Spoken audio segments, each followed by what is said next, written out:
Tak selesai-selesai kasus yang berkaitan dengan ijazah Presiden ke-7 Republik Indonesia, Joko Widodo. Meski sejumlah otoritas menyatakan ijazah Jokowi asli, namun polemik soal dugaan ijazah palsu terus bergulir. Bahkan kasus tudingan ijazah palsu Jokowi sudah naik ke penyidikan polisi. Dengan terus munculnya polemik ijazah, Jokowi menduga ada agenda politik di balik kasus ini, diantaranya digulirkan untuk menurunkan reputasi politiknya. Terkait ijazahnya, Jokowi menegaskan akan menunjukkan di persidangan. Sebelumnya pada Mei lalu, Barreskrim Polri mengumumkan ijazah milik Jokowi identik dengan lulusan UGM lainnya. Baca kemarin sudah dalam proses penyidikan. Ya sudah serahkan pada proses hukum yang ada, kemudian kita lihat nanti di sidang-sidang yang ada di pengadilan seperti apa. Artinya tidak. Yang jelas saya ingin menunjukkan ijazahnya di dalam sidang pengadilan nantinya. Perasaan politik saya mengatakan ada agenda besar politik untuk menurunkan reputasi politik, untuk mendowngrade yang ya buat saya biasa-biasa aja. Salah satu penuding ijazah Jokowi palsu, Rizwan Sianipar, membantah tudingan Jokowi yang menilai ada agenda politik di balik kasus ijazah. Rizwan menegaskan ia adalah peneliti yang tidak terafiliasi dengan ormas ataupun partai politik.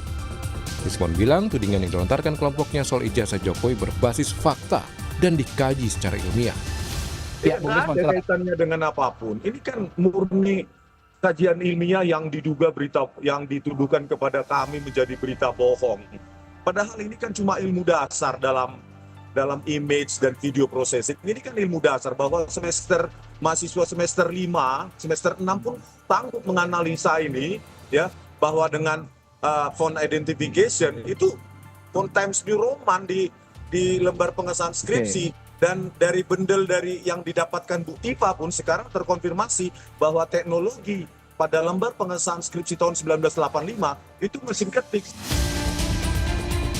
Anggota DPR fraksi PD Perjuangan Arya Bima menanggapi pernyataan Presiden ke-7 Republik Indonesia Joko Widodo soal kecurigaan adanya agenda besar politik di balik polemik ijazah palsu sampai pemakzulan Wapres Gibran Rakabuming.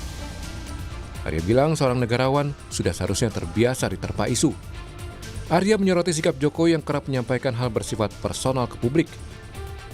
Kata Arya, polemik yang ditujukan dan dialami Jokowi merupakan hal biasa di dunia politik. Beberapa tokoh seperti Presiden ke-6 RI Susilo Bambang Yudhoyono, Presiden Prabowo juga pernah mengalami hal serupa. Pemakzulan, juga itu menyangkut masalah ijazah. Saya melihat itu satu hal yang biasa dalam satu dinamika politik di negeri ini.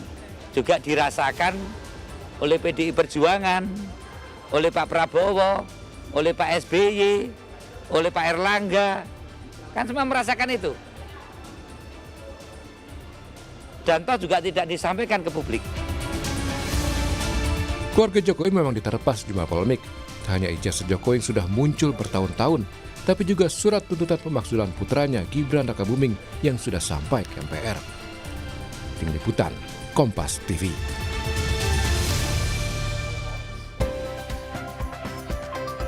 Saudara, mengapa Joko Widodo sampai menduga ada agenda politik di balik isu ijazah dan pemakzulan putranya Gibran Rakabuming? Kita ulas bersama sejumlah narasumber. Ada juru bicara Partai Solidaritas Indonesia, Beni Papas. Selamat pagi, Mas Beni. Selamat pagi, Mas. Terima kasih sudah bergabung pada pagi hari ini. Juru bicara PDI Perjuangan, Seno Bagaskoro. Selamat pagi, Mas Seno. Ya, selamat pagi, Mas. Selamat pagi, Mas Seno. Terima kasih juga sudah bergabung. Dan pengamat politik yang juga Direktur Eksekutif Indikator Politik Indonesia, Burhanuddin Muhtadi. Selamat pagi, Mas Burhan. Pagi, Mas. Terima kasih Bapak-Bapak sudah bergabung di Dialog Sapa Indonesia Pagi pada hari ini. Dan saya akan ke Mas Beni terlebih dahulu. Mas Beni, kata Pak Jokowi, saya perasaan politik saya bahwa ini ada politis terkait dengan ijazah dan juga pemakzulan Wapres Gibran. Katanya untuk menurunkan politik saya. Menurut Anda seperti apa? Apa maksud dari pernyataan Jokowi ini? Ya, pertama kami perlu menegaskan bahwa Pak Jokowi sebagai figur yang betul-betul menghormati proses hukum. Sehingga ketika ada isu yang menyangkut beliau membawa ke ranah hukum untuk dibuktikan di persidangan, termasuk ketika berkaitan dengan persoalan ijazah palsu yang kemudian selalu diembuskan oleh beberapa kelompok. Itu yang pertama.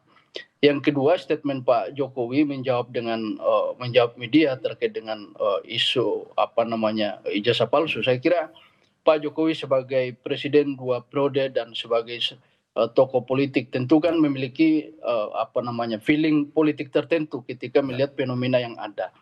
Dan respon Pak Jokowi terhadap persoalan tuduhan ijazah palsu yang menyangkut dengan beliau yang hari ini selalu marak oleh beberapa kelompok, saya kira ini kan berdasarkan informasi-informasi yang beliau terima. Jadi tidak mungkin Pak Jokowi menyampaikan itu serta-merta dan tidak ada informasi yang valid yang kemudian sampai ke beliau. Beliau adalah mantan presiden, seorang tokoh bangsa yang tentu memiliki saluran-saluran informasi yang bisa dipercaya dan kredibilitas. Dan apa yang disampaikan Pak Jokowi kemarin itu adalah respon bahwa memang kelompok-kelompok yang selama ini menuduh bahwa ijazah Pak Jokowi palsu ini adalah kelompok-kelompok yang memang mau mendiskreditkan figur Pak Jokowi sebagai tokoh politik yang selama ini dihormati sebagai satu presiden yang betul-betul berhasil untuk membangun bangsa kita. Gitu. Mas Benny, ini sebenarnya informasi, penegasan saja, informasi atau perasaan sebenarnya? Ya, saya kira Pak Jokowi tentu memiliki informasi tertentu terkait dengan tuduhan ini, sehingga tidak mungkin juga beliau menyampaikan ke media tanpa ada informasi yang sampai ke beliau yang betul-betul bisa dipercaya. Dan saya kira secara kasat mata kita pun sebagai masyarakat umum melihat bahwa memang ini adalah satu gerakan yang disetting untuk mendiskreditkan nama Pak Jokowi dan Mas Gibran. Jadi apalagi Pak Jokowi sebagai tentu kan memiliki informasi-informasi yang lebih kredibel dibandingkan kita ya. Dan saya kira respon beliau adalah merupakan respon yang wajar terhadap fenomena yang ada, karena ini kan tuduhan yang dibuat-buat ini, Mas. Jadi tidak ada dasarnya menuduh Pak Jokowi sebagai orang yang menggunakan ijazah palsu selama ini. Beliau berproses dari wali kota, dari gubernur sampai presiden, tentu kan melalui proses verifikasi yang cukup Mas, sebelum saya ke detail. Sebelum saya ke Mas Eno, saya ingin penegasan sekali lagi ke Mas Benny. Berarti ini informasi yang didapatkan sebelum Pak Jokowi memberikan pernyataan itu, informasi valid bahwa ada pihak-pihak yang ingin mendiskreditkan reputasi politiknya. Kalau memang seperti itu, apa sebenarnya motifnya? Apakah memang karena posisinya Pak Jokowi ini kan sudah purna tugas sebenarnya? Iya, motifnya saya kira kita bisa menyimpulkan, Mas, bahwa orang-orang yang menuduh Pak Jokowi ijazah palsu ini kan kalau kita lihat track recordnya, orang yang selalu berseberangan Pak Jokowi selama 10 tahun kepemimpinan beliau sebagai presiden. Jadi anggaplah ini adalah kelompok-kelompok yang memang selama ini melawan Pak Jokowi. Jadi ketika ditanya motifnya, ini adalah motif sakit hati aja, Mas. Jadi mereka tidak mau ketika Pak Jokowi selesai, Pak Jokowi betul bisa masih menjadi seorang negarawan. Jadi akhirnya sampai Pak Jokowi selesai presiden pun masih diganggu karena mereka tidak puas menyerang Pak Jokowi selama 10 tahun gitu. Saya ke Mas Eno. Mas Eno, bagaimana Anda menanggapi ungkapan perasaan politiknya Pak Jokowi ini? Ya, namanya orang punya perasaan apapun gitu ya, nggak mungkin salah, Mas. Namanya orang perasaan apa gitu. Kayak kita misalnya orang biasa ini yang merasa sedih, merasa senang, merasa marah, merasa jengkel, ya nggak bisa disalahkan. Namanya juga perasaan itu. Apalagi kalau kemudian perasaan itu disampaikan kepada publik berkaitan dengan peristiwa tertentu, nggak bisa disalahkan. Yang jadi persoalan kan adalah lalu kenapa perasaan itu harus sampai ke telinga orang banyak? Kita tahu bahwa Pak Jokowi ini kan presiden, sempat menjadi presiden, mantan presiden, yang pasti kemudian punya khalayak publik yang mendengarkan apa yang beliau sampaikan.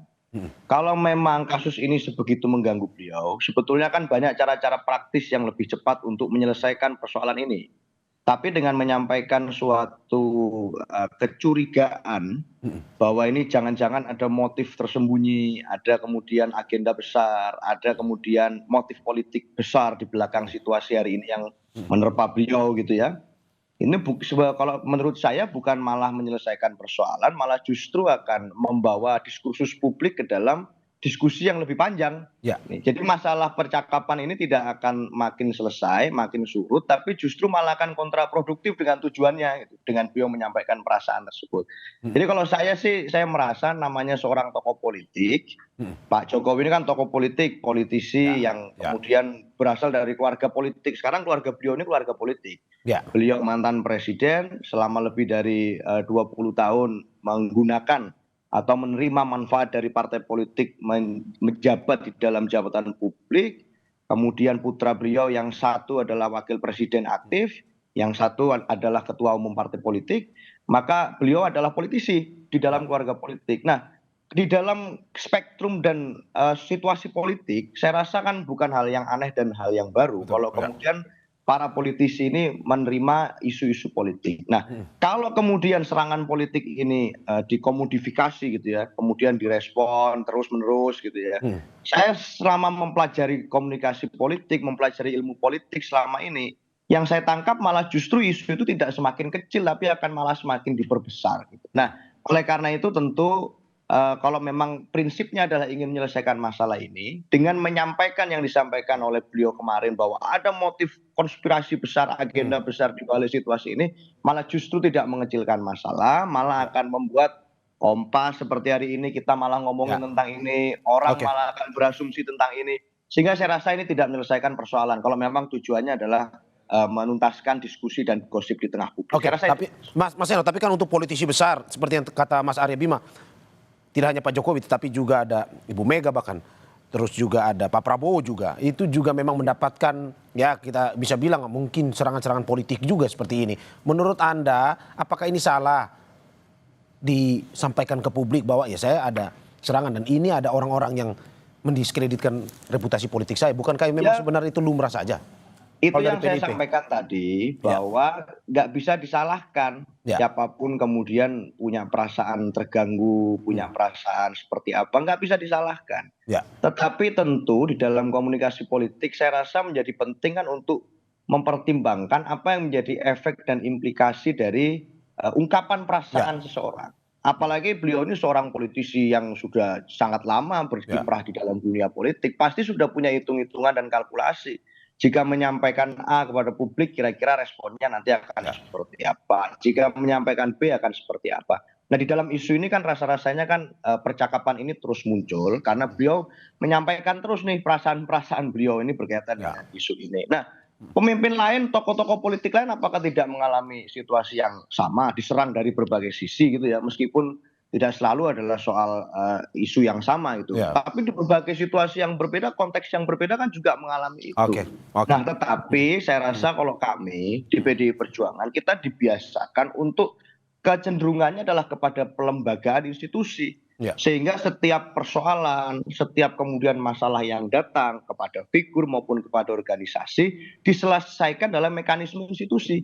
Gitu. Nah, kami dalam prinsip ini hari ini melihat bahwa misalnya di dalam PDI Perjuangan, ajaran Bung Karno, pemikiran Ibu Ketua Umum itu dimasukkan di dalam konteks institusi. Jadi nggak menyelesaikan masalahnya secara baper, Mas, tetapi dalam konteks bagaimana program-program itu bisa tersistem. Jadi agak berbeda ini cara pandangnya. Kalau berarti Mas Eno mau bilang kalau Pak Jokowi masih di PDIP nggak mungkin ngomong seperti ini ya? Ya itu nggak tahu, kita kan nggak bisa merancang masa lalu atau masa depan. Saya ke Mas Burhan. Mas Burhan, bagaimana melihat tadi kalau kata Mas Eno ada hitung-hitungannya kalau Pak Jokowi ngomong seperti ini? Seperti apa menurut Anda?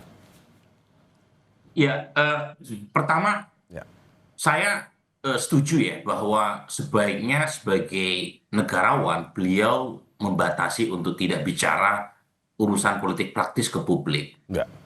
Dan memang kalau dilihat dari substansi apa yang Pak Jokowi sampaikan, mungkin ada benarnya. Dan secara empirik, betul tingkat kedisukaan terhadap Pak Jokowi juga menurun ya setelah ijazah palsu bulan-bulan menyita perhatian publik ya. Jadi secara substansi apa yang disampaikan oleh Pak Jokowi mungkin ada benarnya bahwa ada desain di balik serangan bertubi-tubi yang diarahkan ke keluarga besar beliau. Suatu hal yang tidak terelakkan ya, karena putra dan menantu beliau masuk ke dalam politik. Jadi meskipun masa jabatan Pak Jokowi sudah selesai, tetapi kan keluarga besarnya masih aktif di politik.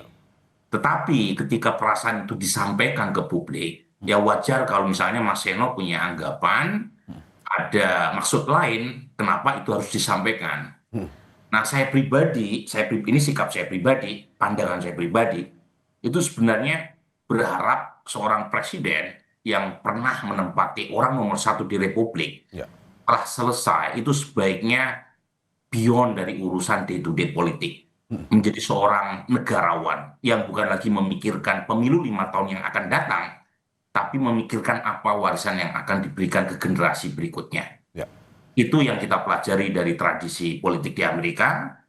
Seorang presiden setelah selesai menarik diri dari urusan politik praktis. Itu yang ideal ya buat saya. Tentu seorang mantan presiden seperti Pak Jokowi punya pandangan lain karena konteksnya berbeda. Tetapi ketika berbicara seperti itu, tentu tidak bisa terelakkan beliau masuk dalam urusan pusaran politik praktis yang penuh dengan polemik, kontroversi, dan pro dan kontra. Jadi, apakah menurut Anda ini karena Pak Jokowi sudah merasa gerah, akhirnya harus mengungkapkan seperti ini, atau sebenarnya bagaimana? Ya bisa saja, lagi-lagi soal tafsir politik kita tidak tahu ya, kita tidak bisa menilai apa yang batin. Tapi yang terlihat memang yang terlihat dalam pengertian muncul statement itu kita bisa menduga, kita bisa berspekulasi bahwa serangan itu sampai pada titik di mana Pak Jokowi tidak bisa menghandle-nya lagi, menghandle dalam pengertian tidak bisa menyembunyikan lagi untuk tidak mengeluarkan statement ke publik. Suatu hal yang menurut saya agak berbeda. Jadi 10 tahun Pak Jokowi berada di puncak kekuasaan, itu relatif beliau sangat pandai dalam menyembunyikan perasaan, dalam menyembunyikan statement ya. Jadi sangat pintar untuk tidak mengeluarkan perasaan ke publik ya. Tetapi sepertinya isu ijazah palsu ini begitu kuat ya, membuat Pak Jokowi akhirnya harus mengeluarkan statement semacam. Oke, Mas Burhan, sebelum saya ke Mas Beni, saya ingin penegasan. Anda tadi bilang bahwa Pak Jokowi pintar selama menduduki jabatan sebagai presiden, gubernur itu dalam mengolah kata, mengolah kalimat. Menurut Anda, dengan pernyataan yang eksplisit seperti ini, yang jarang sebenarnya dilakukan oleh Pak Jokowi, apakah memang betul karena dia merasa terganggu, ataukah mungkin karena Anda bilang pintar tadi, ada tujuan lain sebenarnya? Tujuan politis juga? Iya, lagi-lagi kita jawabannya tidak bisa either or ya. Jangan-jangan dua-duanya benar. Satu sisi memang ada ketergantungan karena isu ijazah ini betul-betul membetot perhatian publik dan menguras perasaan. Tapi saat yang sama juga ada tujuan lain. Karena ketika itu disampaikan ke publik bagi seorang politisi yang sudah sangat matang dan punya jam terbang panjang seperti Pak Jokowi, pasti ada kalkulasi politik. Nah, kalkulasi politiknya bisa ditujukan kepada elit politik ya. Yang kedua ditujukan kepada pendukungnya, kepada publik secara umum. Ya, jadi lagi-lagi kita tidak bisa memilah mana A, mana B. Dua-duanya bisa saja. Oke. Saya ke Mas Beni. Mas Beni, bagaimana Anda melihat bahwa kalkulasi politiknya sebenarnya ini tidak perlu disampaikan ke publik karena ada implikasinya, ada akibatnya ke publik. Tetapi di satu sisi juga ya sebagai seorang politisi Pak Jokowi juga merasa seperti itu.